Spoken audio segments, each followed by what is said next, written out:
Welcome to the deep dive. Today we're tackling something really timely, given how common heat waves are becoming. Yes, skin protection. It sounds simple, but there's nuance there. Exactly. So our mission, pretty straightforward.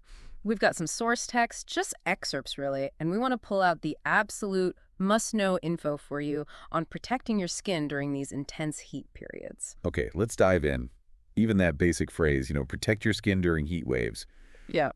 it immediately flags something, doesn't it? It does. It suggests that maybe what we normally do on a sunny day, well, it might not be quite enough or needs a different focus. Precisely. It sort of hints that the heat wave itself presents unique challenge. What does that bring to mind for you? Well, yeah, I immediately think it's got to be more than just, slapping on sunscreen to avoid a burn. The heat itself, that intense ambient heat, it feels like it must stress the skin in a different way. I think that's exactly right. I mean, think about the skin's main jobs.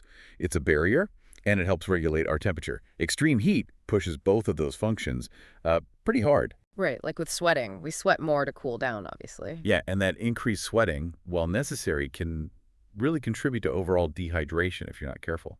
And dehydration directly impacts your skin, its elasticity, its barrier function. Ah, okay. So even if you're good with sunscreen, the heat is doing other things, potentially drying you out from the inside, which shows on your skin. That's a big part of it. So are there other things we should be thinking about specifically because it's a heat wave? Mhm. Our source text is, well, brief. It is brief, yeah. It doesn't spell things out.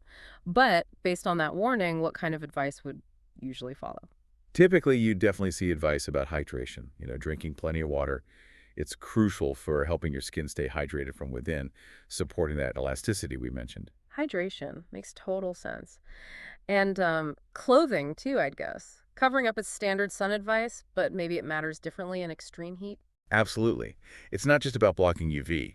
Lightweight, loose-fitting fabrics, often light-colored too, Sure. they do more than just cover. They actually help your skin breathe, let air circulate, and allow sweat to evaporate efficiently, helps the body cool itself. Okay, so the type of clothing becomes really important for managing the heat stress on the skin, not just the sun. Exactly. Dark colors absorb more heat, and tight clothes. They trap heat and moisture right against the skin. That can lead to irritation, maybe heat rash, that kind of thing. Right, right. It's fascinating how it all connects the sun, the heat, humidity levels, maybe. It's a complex environment for our skin. It really is. And our source text, just by specifically calling out heat waves, it pushes us to think about that whole picture. It's not just don't get sunburned. It's more like support your skin's overall health and function when it's under this specific kind of environmental stress. So the main message, even from just that little snippet, I think the key takeaway is heat waves are different. They demand extra attention for your skin, possibly beyond your standard sunny day routine. yeah, it's like a specific alert. Think beyond the SPF number, maybe. Exactly. It's a signal to be more mindful. Perhaps adjust your approach. Consider the hydration. Consider the clothing. Think about how the heat itself is affecting you. Okay. So, for everyone listening, when those temperatures really climb, remember it's the combination sun and heat. Your skin needs support against both. Well put. And that leads to a final thought, something to maybe ponder after this. We've talked about immediate protection, day to day during a heat wave. But what about the long term? How might repeated exposure to these extreme heat events, even if we're careful in the moment, affect things like skin aging or overall skin health down the line? Hmm.